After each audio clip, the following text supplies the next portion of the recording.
Good evening and thank you for joining us. I'm Don Brubaker. And I'm Karina Garcia. The body of a local fisherman was found Wednesday at Lake Texana. Monday, authorities had found an abandoned vehicle and fishing gear belonged to a local fisherman who was seen earlier in the day fishing off a boat dock pier on Lake Texana south of Ganado. By Tuesday evening, it was concluded that the missing person had fallen into the water and drowned.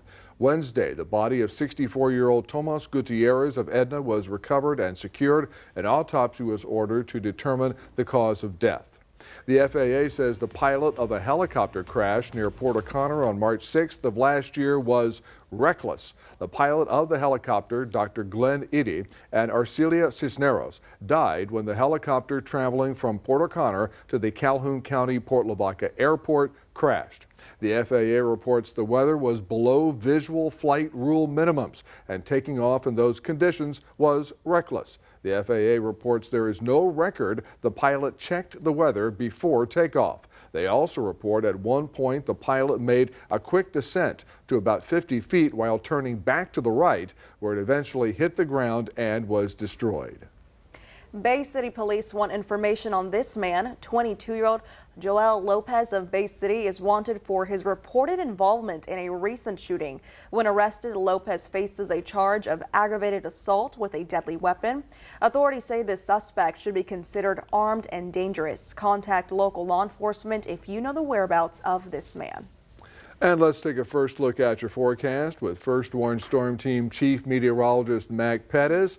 Outside right now, a little chilly, but Mac, here comes the rain again. Wasn't that a song? If it wasn't, it should be, you know. I think you could write that. Yes, the rain is right at our doorstep, folks. So between now and midnight, we're going to start getting wet, and that begins the big rain for Friday.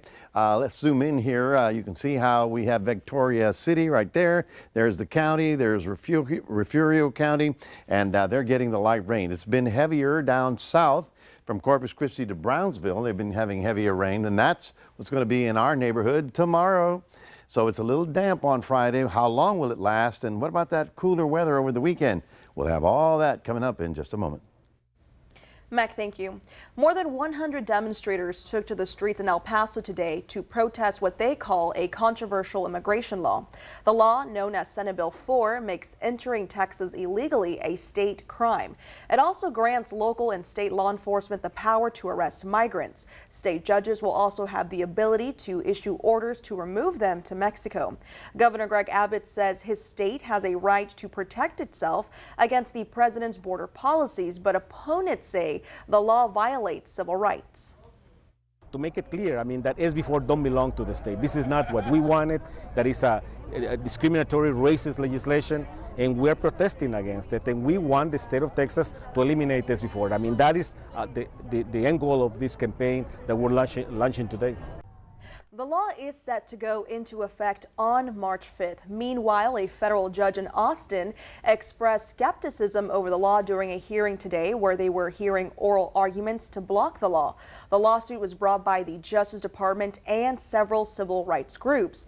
The judge says he will issue a ruling as quickly as possible. Authorities in San Antonio are searching once again for a 3-year-old girl who went missing in December 2021. That's when Lena Kill was last seen alive outside her family's apartment complex. More than 2 years later, a fresh tip has brought police and the FBI to a wooded area just a few blocks away from that complex. The plan is to use sonar equipment to look underground.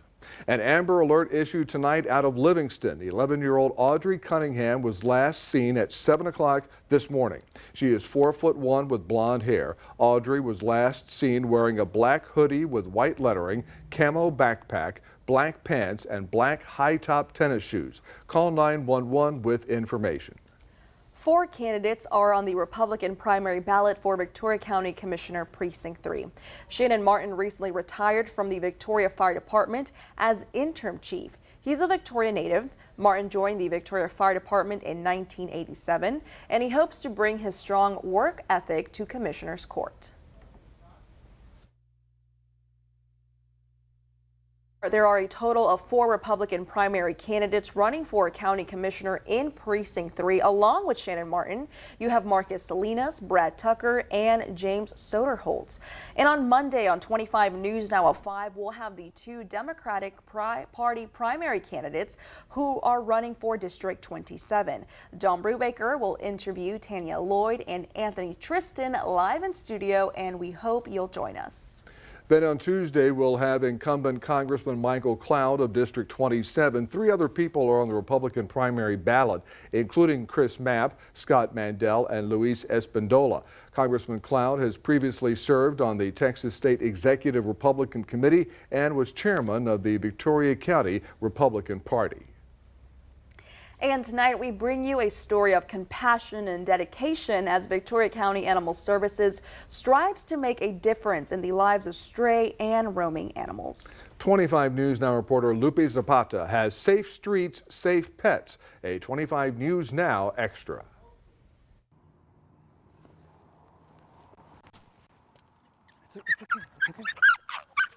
It's okay.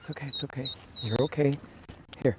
Joe Hernandez is an animal lover. He's just hungry, kind of scared. There you go. As a supervisor for Victoria County Animal Services, it's his job to make sure stray dogs like this friendly pup stay off the streets. So we just typically scan them just to make sure.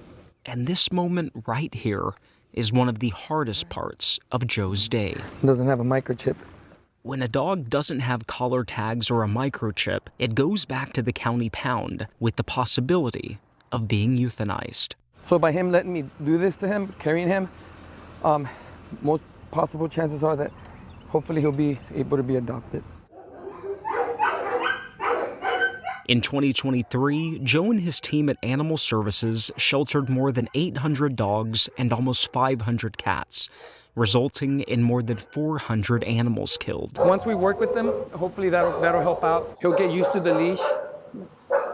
But some of them you do have to do this, others will walk. The county's stray animal issue can be seen in the many dogs this tame boxer mix is joining. In January of this year, 116 dogs were impounded. More than 24 were euthanized.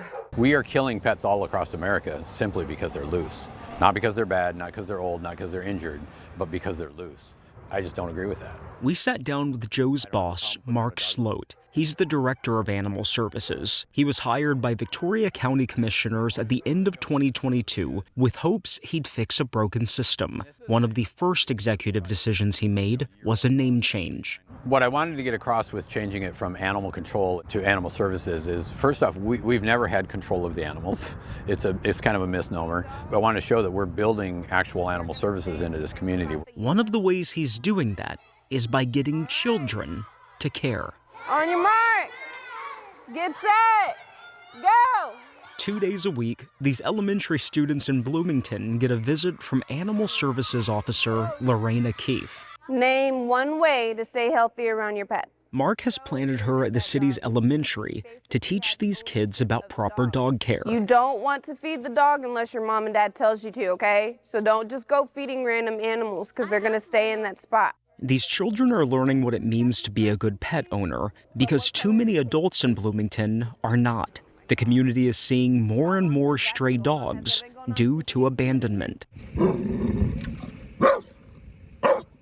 I was here for a completely different call trying to get an owner surrender, and they told me these people left their 2 dogs in the cabin. And I've seen these dogs jump in and out of this window every time I've come up to this house. I just didn't know what was going on. During her investigation, Lorena learned the dog's owners were evicted out of this cabin the first week of December. Now these left-behind dogs are left to fend for themselves. I've had about 6 cases like this in the past 10 to 14 days. Abandonments and cruelties tend to jack up in the wintertime. And back to Joe in Victoria. He let me join him as he patrolled the neighborhood of Silver City. Here, it's not an abandonment issue, rather residents letting their dogs roam free, which can be dangerous. Back in 2019, in this same neighborhood that we're at, there was a call that came in, 2 dogs running at large, and one of the ladies that lives in the neighborhood was bit over 100 times. As we were interviewing in a neighborhood park, a pack of dogs greeted us, one with a hurt leg. Joe says it's helpless dogs like this that keep his team dedicated to what they do. The animals that don't have a voice, that's what we're there for, to help, you know. Like I've been told multiple times before, only 1% of people can be an animal control officer just from the massive hate you get and all the compassion fatigue that you deal with. I hate seeing stuff like this. It is the most aggravating thing because it is so easily preventable.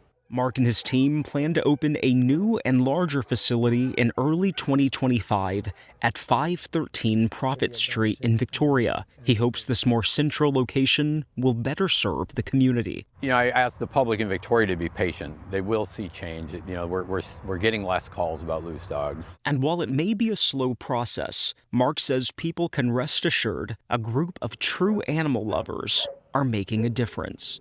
You know, God created us, but he created the animals first. I truly believe we're put here to care for what he created. I've been blessed with skills with animals. I really feel that's my calling in life to do that. I'm certainly not in it for the glory or the money. You know, there's a lot of hate in the animal world, but it hurts my heart to think that we're just killing dogs because they're loose. And that's why I'm passionate. It's that passion driving this team, working hard to make safe streets and safe pets a reality. Thank you, Miss Lupi Zapata, KAVU TV, 25 News Now. And a quick update from Lupi. The dog Animal Care Services picked up during his story was adopted today by a good family. You saw the picture there just briefly. No name yet, but if we learn the new name, we'll pass it along. Yeah, and here is going to be our viewer poll tonight. You can scan the QR code on your screen to vote. The question is, do you want to see more schools with education programs that promote responsible pet ownership? Yes or no? According to our results, it looks like 36% stand at yes, and the remaining 64% stand at no. Well, I'm just going to go ahead and say I think we should.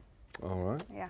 And thank you for voting. And remember to subscribe to our YouTube channel, Crossroads Today. Hit the like button and click the notification bell. Then you can see Crossroads Today on YouTube. Stay with us. Coming up on 25 News Now at 10.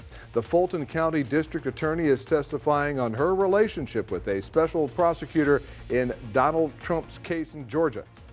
Also ahead, Parliament in Greece passes a historic bill legalizing same-sex marriage.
Hart Jr., who's charged with murder and the death of a Tennessee deputy, made his first court appearance today.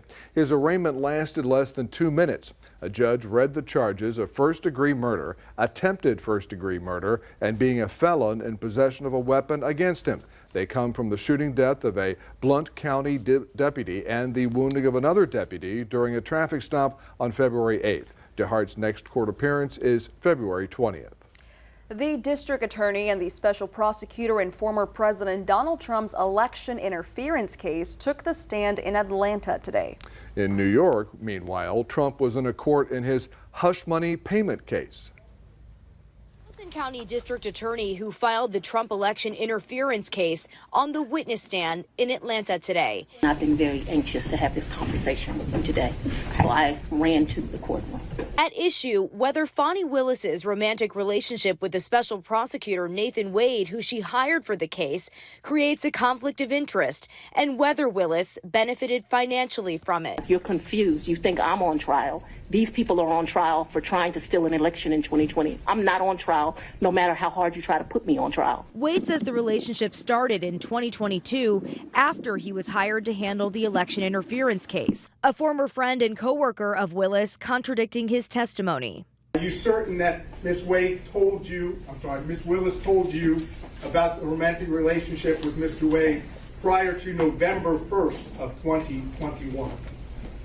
Yes. Willis disputes the financial benefit claims. Wade testifying Willis often paid him back in cash for their travel together or spent money on him in other ways so their expenses balanced out. She's a very independent, proud woman, so she's going to insist that she carries her own weight. At the same time, Trump himself in a Manhattan courtroom in his hush money case. A judge denying Trump's motion to dismiss the criminal case stemming from that payment to porn actress Stormy Daniels. I'm going to have to sit here for months on a trial. I think it's ridiculous. It's unfair. He pleaded not guilty to nearly 36 counts of falsifying business records to hide the payments prosecutors say were made to buy Daniels' silence so voters would not learn of the alleged affair with her, though he continues to deny the affair. The judge in the hush money case has set a trial date of March 25th, starting with jury selection. Rena Broy, ABC News, New York. Greece becomes the first Orthodox Christian country to legalize same-sex marriage. A cross-party majority of 176 lawmakers in the 300-seat parliament voted late Thursday in favor of the bill drafted by the Prime Minister's center-right government. The new law recognizes parental rights for same-sex couples, but will not allow gay men to acquire biological children through surrogate mothers in Greece. 6 hikers are safe and sound now after getting airlifted off a Los Angeles area mountain. LA County rescue crews said the hikers became stranded in the snow on Wednesday. After several hours, they called 911 for help. The rescue chopper crew found them at 9,000 feet near the top of Mount Baldy. The hikers were then loaded onto the helicopter and airlifted to safety.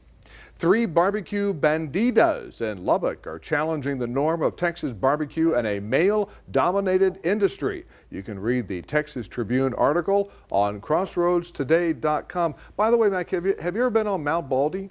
Actually, I have. I know it well, and yeah, it is a peak. And of course, they're still dealing with the snow from, 2 weeks ago. So you get up there, you lose your way, and you figure out you can't get down. So they got to get some help. On the banditas, that is a barbecue team. They're going to go up against all the guys who think they got all the tricks. Well, we'll see how they do. It's 65 degrees out there right now. The rain is just about to roll into the city. We got up to 75 today after a morning low of 58. Tomorrow we'll be in the mid 60s because the rain is rolling in. It's going to be damp and soggy pretty much most of your Friday. We'll talk more about that coming up in just a moment.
Well, good evening, everybody. We look at the big picture and you can see all that tons of moisture headed northbound from the Pacific on up over Texas. So now it's getting thick enough, or our atmosphere is moist enough for the rain activity, which has been in deep South Texas pretty much all day. It's just now moving up into the crossroads. In fact, let's zoom in here and we'll show you how the activity is really moving.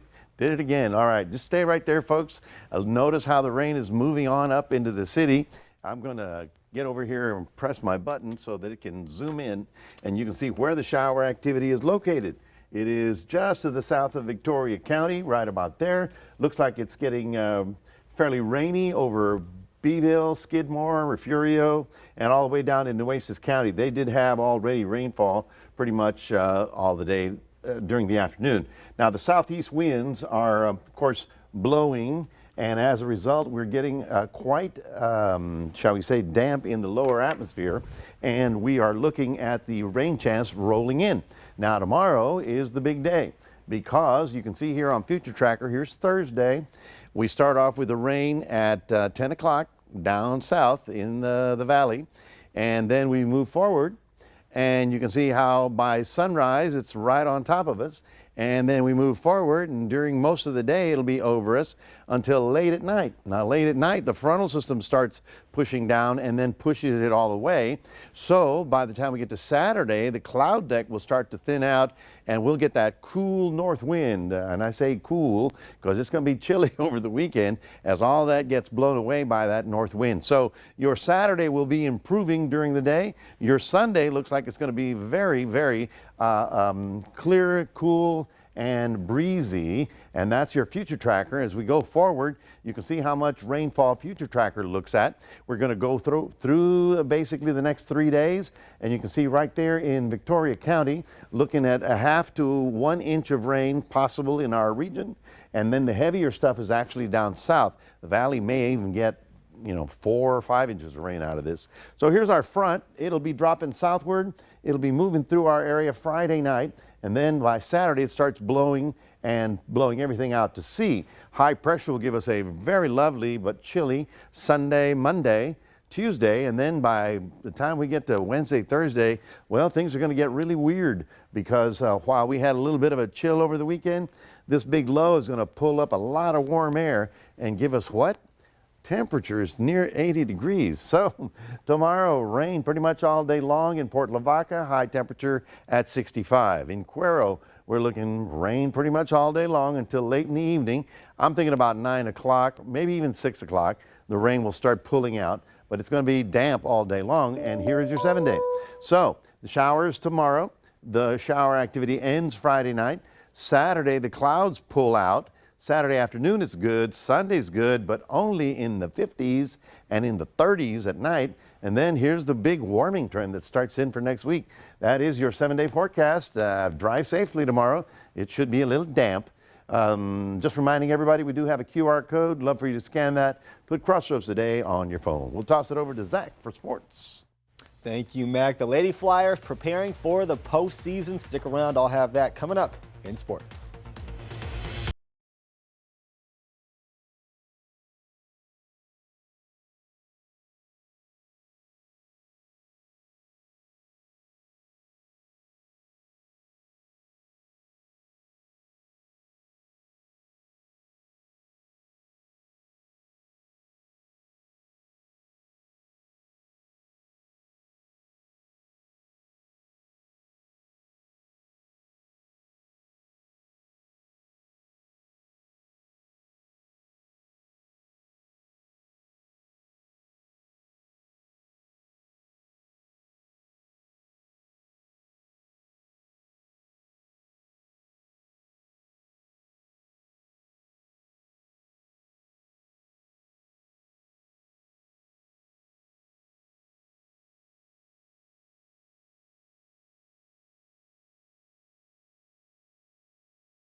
To the area round for girls basketball, we go, and for the Victoria East Lady Titans, it's also get back season. They will play Veterans Memorial Brownsville at Alice High School tomorrow, and the reason why it is get back season is because last year they lost to this same team in the same round in the same gym. It was a tough 5-point loss, but the Lady Titans have returned most of their players and they feel a lot better this time around. Working hard all season, and we know exactly what we needed to do from last year that can help us get better. We know we had to get better defensively, and one thing we need to work on is man, which we've been working on all season to get to this point right here. We're a better team this year than we were last year, and we know exactly what we need to do. We're not the same team that we were last year, and I feel like also these kids now, they're a year older, they have a little bit more experience, and so I think that they're motivated and confident that we're going to do all we can to try to win the game. A big talking point was how much better defensively they were. Tip-off for that game, like I said, tomorrow at 6 p.m. Down the road from Victoria East lies another playoff team, this being the St. Joseph Lady Flyers, who have had an incredible turnaround from their last few seasons. They got in via a tiebreaker. They held over a district opponent because they beat them both times in the regular season. They also had a tough schedule to close out the year, playing many ranked teams. And it's a similar story in their first round of the playoffs. They get the #3 team in the state, but the girls excited, and they give a lot of credit to head coach MJ Johnson. It's really special that we worked hard enough to get here. Coach MJ has pushed us so hard. He has done so many drills. He has given us so much advice, not even just on the court, but he sends us encouraging messages, and he's always there for us. It's made us want it more. MJ's really been a great help in growing the program. We had some tough games, and they were good experiences to help us know how hard we can play and how hard we have to push in order to get a win. They always speak highly of head coach MJ Johnson, who was proud of how far they have come. They're going to travel to Houston on Tuesday. We're about 2 months removed from high school football season, but more honors being thrown out. This from the Texas Sports Writers, and this is their all-state teams. In Class 2A, the Refugio Bobcats had 3 players make the list: 4-star receiver Ernest Campbell, linebacker Caleb Brown, and defensive lineman James Jimenez finish off the first team honors in Class 2A. In 3A, he had Edna's Braylon Harris, who was a first-team receiver. He was a great option all year for quarterback Jaden Clay to go to. And the state runner-up, Tidehaven Tigers, well, they had 3 on the first team. You had Baylor commit 4-star Joseph Dodds, and then you had Justin Griffith and Matt Rush, who highlighted that great defense over in El Maton. And in Class 4A, the Calhoun Sand Crabs had 2 players make the list: fullback Jace Campos, and as a utility player, Derek Salinas, who will be returning because he's only a junior. And of course, you had a star from Cuero, that being linebacker Brant Patek, who makes it in as well. And speaking of Cuero, well, the boys had a basketball team. It was a basketball game. It was a play-in game tonight against Fox Tech, and it was a game they had to have, and they handled business. The Cuero Gobblers going to the postseason as they defeat the Fox Tech Buffalo 71-43. The boys really heating up as they get ready for the postseason. And in women's college hoops, we've got history. Caitlin Clark on this shot right here becomes the highest scoring woman in NCAA history, and she did it from basically the logo. She scored 49 points in the game. Wow, what a shot that was to break history. Donna, Karina, back to you. Thanks, Zach, and stay with us. Coming up on 25 News Now at 10, we're going to take a last look at your weather. Plus, tomorrow is National Almond Day, and we have ways you can celebrate.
Studies suggest our primate cousins enjoy teasing one another. Scientists looked at footage of chimps, orangutans, and gorillas interacting at zoos in the U.S. and Germany. In all, they found 18 different teasing behaviors, including body slamming, poking, and pulling on each other's hair. They were just kidding. Body slam? They found that the animals rarely gave an aggressive reaction to the teasing. The researchers say they plan to investigate why apes may tease each other. Colleges are paying big money to recruit star athletes to play everything from football to basketball to cornhole. The little backyard game game is big business, and schools are willing to pay for the best players. Right now, 2 teams from Colorado have become the first Division I 5-star cornhole recruits in the country. On National Signing Day, they confirmed they'll play for Winthrop University this fall. I never could have thought that me playing just a fun side hustle would lead to college or going to a national level and playing. Winthrop University in South Carolina is the first Division I school to offer cornhole scholarships. And we have this quick update from Lupe Zapata, who had that fantastic story earlier about the dogs and the cats, and the dog animal care services picked up during his story was adopted today by a good family, no name yet, but if we learn, the new name will pass it along. All right, good job, people there. And that dog will get used to some rain maybe tomorrow. Oh, hopefully he'll be indoor in his little cottage, in his little mattress, looking out the window at the rain. Yes, the rain is rolling in tonight. Tomorrow it'll be sloppy pretty much all day long. It won't be, tremendous downpours, but it will be steady rainfall. So it looks damp for Friday and then clearing up for Saturday morning.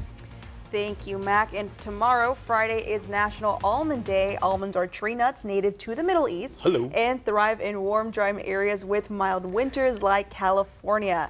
And they are known to lower blood sugar levels, blood pressure, and cholesterol levels. Almonds are used to make pasta, flour, butter, oil, and of course, almond milk, which people are on the fence about sometimes. I like it. It's okay. Yeah. There's better. Oat milk is good. Yeah. I just don't know how they do the thing. They squeeze the milk out of the almond. I'm just kidding. I'm just kidding. Thank you for joining us for 25 News Now at 10. Join us for 25 News Now Sunrise starting at 5 a.m. Good night, everybody.